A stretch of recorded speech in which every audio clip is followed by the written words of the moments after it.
গাজীপুর কালিয়াকৈর গাছবাড়ি গোয়ালিয়া নদীর উপরে যেই ব্রিজটি আছে সেই ব্রিজের উপর দিয়ে আমি হাঁটছি।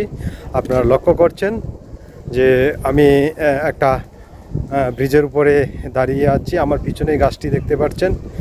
এছাড়াও পিছনে এই নদীর উপরে যে পানির যে অবস্থাটা সেটা আপনাদেরকে দেখানোর চেষ্টা করছি।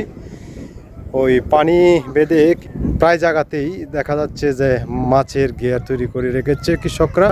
ওই পাশে দেখেন, আবার ওই যে ওই পাশে মাছের বিশাল বিশাল ঘের তৈরি করে রেখেছে অত্র এলাকায়। মূলত এটা হচ্ছে মেন নদীটা, আপনারা দেখতে পাচ্ছেন। এই পাশে কিছু কৃষি জমি আছে যাতে শুধু ধানই অর্থাৎ বোরো ধান ফলে কৃষকরা কেটে নিয়ে গেছে, দেখতে পাচ্ছেন। তো আমি আপনাদেরকে ব্রিজটা একটু দেখানোর চেষ্টা করছি। এছাড়া আরও নতুন করে মাছের খামারিরা খামার করতে যাচ্ছে। ওই পাশে দেখা যায় ও খাবার খালি খাওয়া মারি না